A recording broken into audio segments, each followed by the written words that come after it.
Okay, so this is a ship that Butter made, and you can see that it has some small blasters. They are all overclocked, and they are spaced.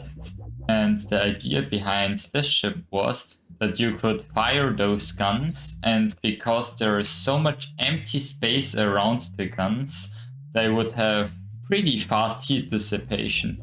In fact, the heat dissipation was so fast that they don't need a cooling system at all. Like, you can see there are no pipes, the extenders don't reach all the way up. So those are actually running entirely off of passive heat dissipation. Or at least they ran on passive heat dissipation in the past, because right now they just burn down. Yeah, that's right. I was a little slow at putting this video out, so this entire thing got patched again.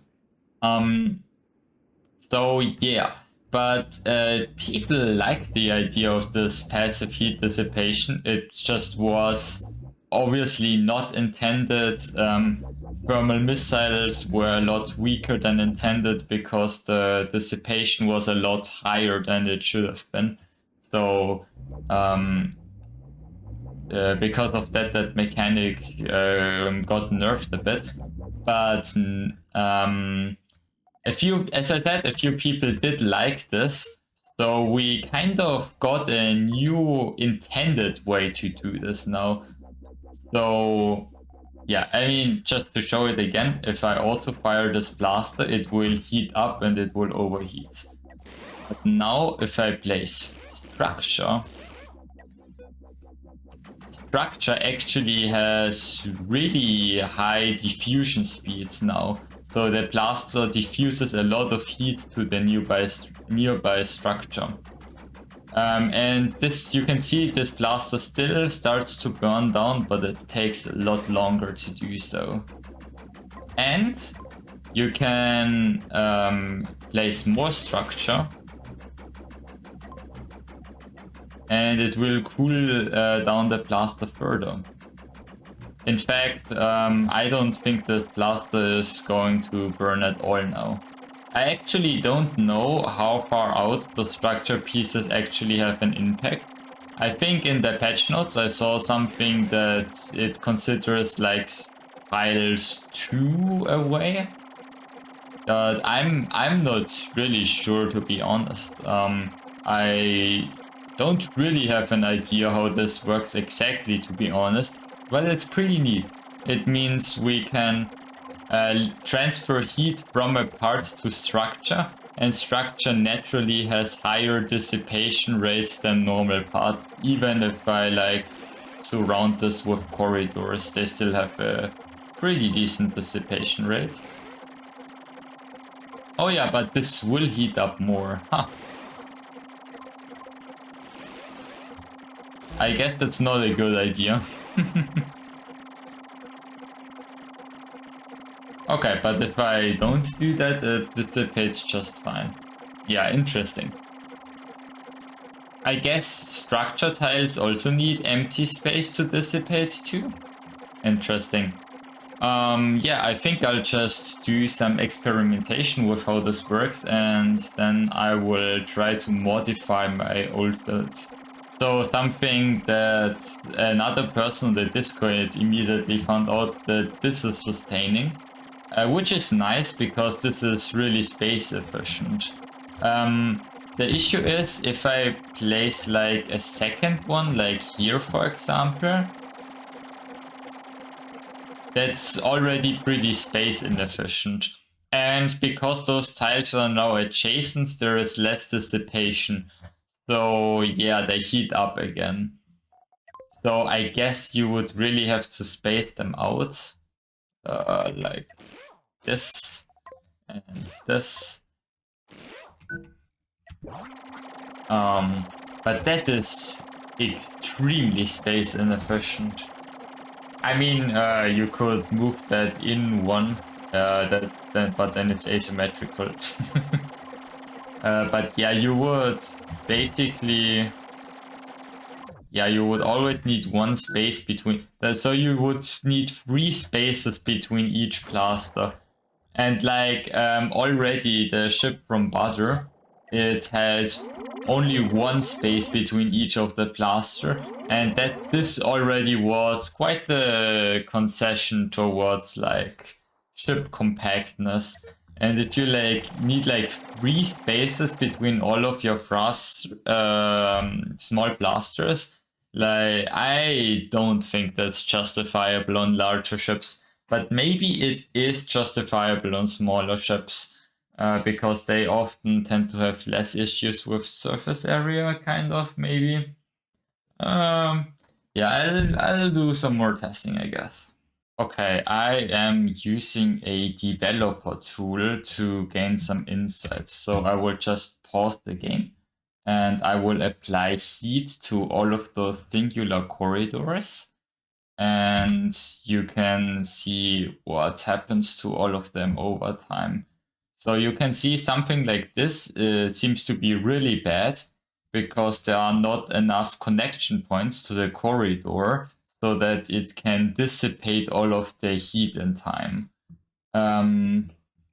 This layout here always cools down the fastest. And these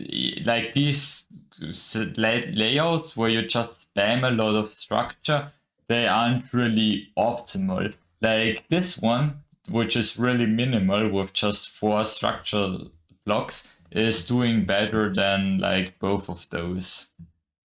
And yeah, this one with a bit of spaces between the structure seems to be the best one overall.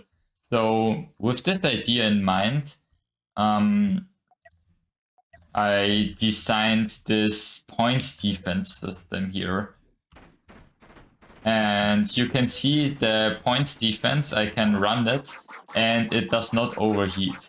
This is actually a lot harder than it looks because, I mean, if you copy this down here, and I don't know if you'd like fill those tiles, for example, it's probably already enough to make it like overheat. Or it may not be. Whatever. I tried some other stuff before and point defense always overheated. But it seems like this cross pattern is a really nice way to sustain the point defense overclock. And you can even do something like this because the shape of the structure doesn't really seem to matter from my initial testing. So you can just use triangles to like save a very minute amount of credits and chip weight, I guess. So yeah. I also tried to do something up here. With this heat dissipation system, I tried to like only have 2 spaces between all of the blasters, but yeah, those do actually work for a pretty long time. But yeah, you can see it now, they get some flames eventually, which probably is fine in a real build. So if you have enough fire extinguishers, maybe 2 tiles is viable. I was cheating a bit here with this build because I was going out more than 2 tiles here and I was going down a bit. Maybe it's doable without cheating, I guess. But yeah, we will have to see about that, I guess. Yeah, but with that, maybe I can try to save some of the ships I had previously so that I can still use passive cooling on them. They're probably not gonna be as streamlined as before, but let's see, I guess. Okay, may I present to you the most scuffed rail kite I have ever built, like by far. I don't know, this might even be in contention for one of the most scuffed ships I've built ever. So yeah, basically, I can show you what the previous version looked like. It was this one. And you can still see the point defense was just spaced. It was really broken. whoops, this is shooting.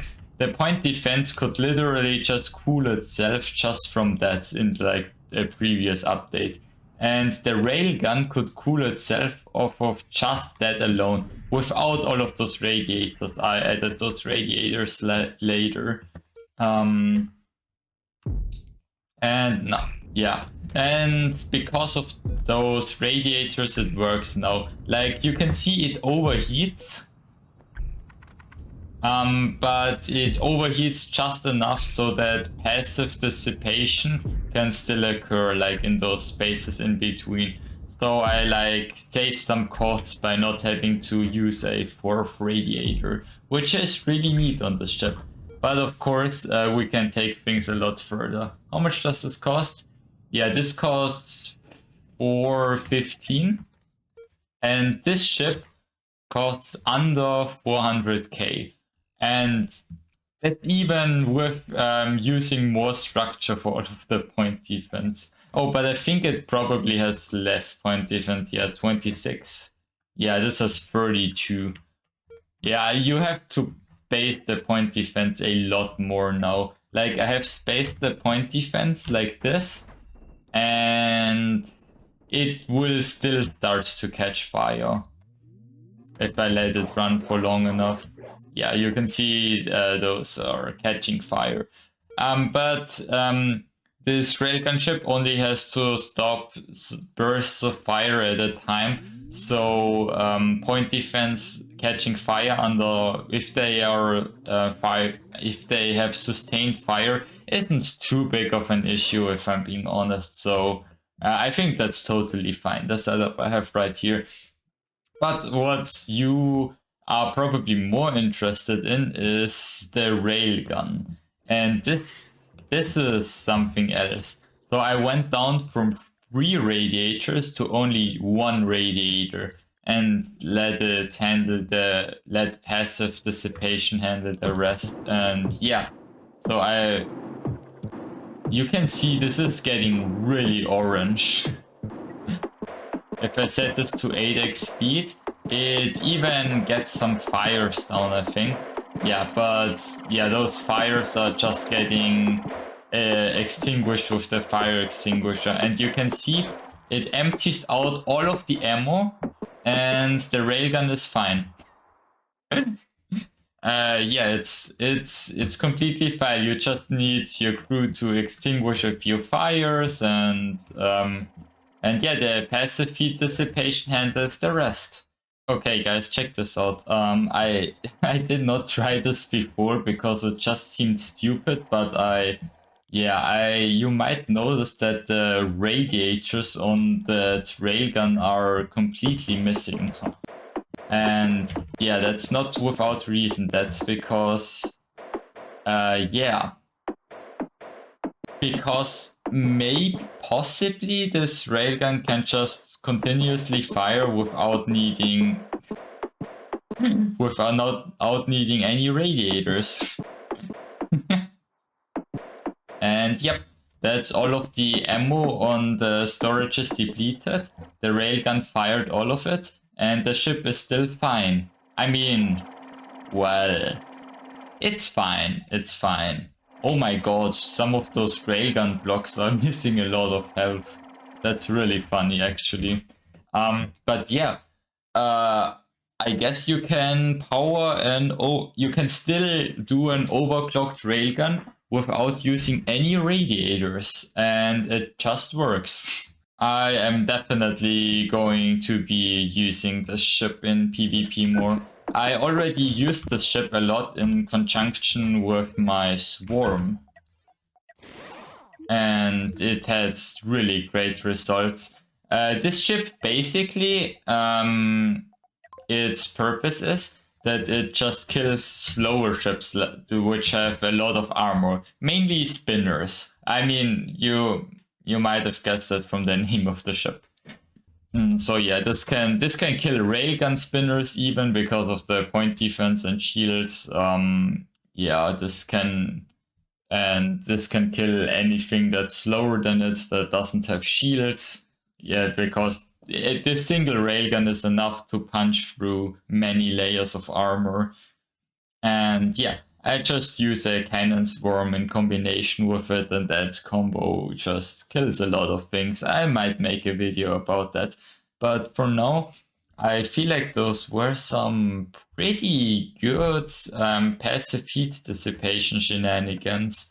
Maybe some of you have ideas. I'm sure the other people on Excelsior will also come up with some great ideas on how to utilize this new feature. And yeah, I have to say, really, really cool feature. Like, you have to sacrifice a lot of space, and you really need very interesting layouts, I would say, to utilize this passive heat dissipation. But you can save a lot of money with it. And yeah, and I'm not sure if it might be too strong right now, but I feel like this is definitely the right direction for the game to go in. So thanks to the developers, especially thanks to Celeste for giving us such a great update so far.